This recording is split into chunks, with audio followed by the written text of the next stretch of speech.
being few and far between and airtime relatively limited. It's really grown up around the so-called sound system, which is a souped-up mobile disco that plays in clubs, dance halls or even people's front rooms. In fact, sound system DJs were amongst the first people to make reggae records. If a DJ wanted to have a hit that you could only hear on his personal sound system, he would hire a studio and musicians to record something for his own exclusive use and press the records on his own label so you could only hear it if you went along to his gigs. In the studio we have one of London's most popular.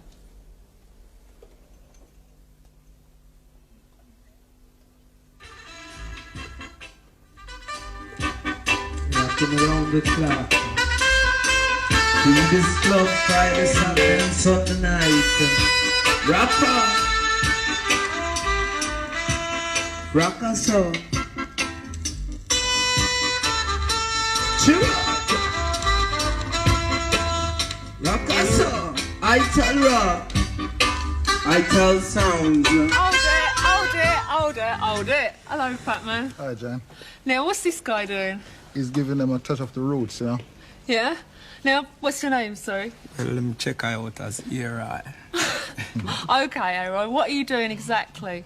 Well, actually, I'm just talking on the music to make the people feel higher, you know. Yeah, and what's it called? Well, it's toasting. It's called toasting? Yeah. And you make up different words for every record? Yeah, as you go along, you know. Yeah, what sort of things do you say? Well, you get the feeling, you just make them enjoy, you say, love is lovely, ital sound, which means jungle fresh music, you know. Yeah. Dub music, which is dub-wise music, you know. Yeah, so you're just helping him to enjoy the record better? You know? Great.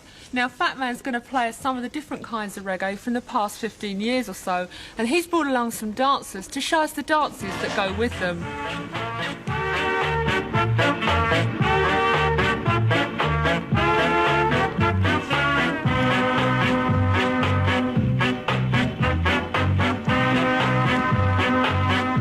Now, this is ska, isn't it? Yes, it's a number called The Guns of Navarone by a group of musicians who dominated the ska era from the late 50s right through to the beginning of rocksteady in 1965.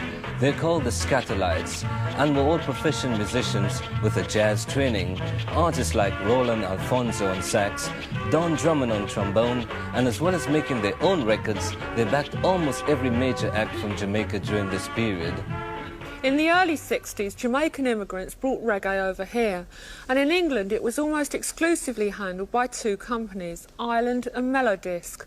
Melodisc's label was called Bluebeat, and that's what the English fans called ska. It became a brief craze amongst mods like myself and Jamaicans living in England, and in the early 60s, Jimmy Cliff arrived in England to cash in on the boom. Millie Small took My Boy Lollipop to the top of the charts in 1964, and for a while it looked as if reggae had really arrived. The important thing about ska was the wild honking horn arrangement and the insistent beat, the dance they did too. It was the ska, note the hands and hip movements.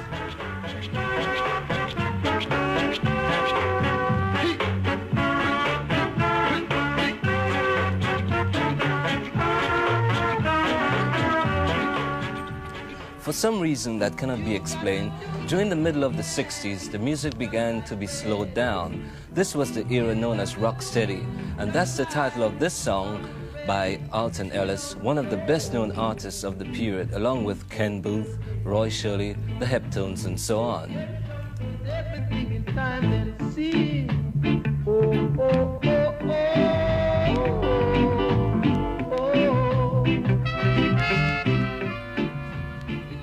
With the slower music, the accent of the dance became a coordination of shoulder and leg movements. In the music, the horns had become less popular and the rhythms were starting to become from the bass guitar. Because the beat was slower and more difficult to dance to, white kids didn't go for rocksteady the same way as they have for ska. Reggae went back to being a minority music. In '68, the Maytals came up with the first recorded song that used the word reggae. It was called Do the Reggae. The beat was much faster. Notice the importance of the driving rhythm guitar in keeping it going. The dance is now totally self-expressive, involving the whole body. This is the beginning of reggae as we know it today.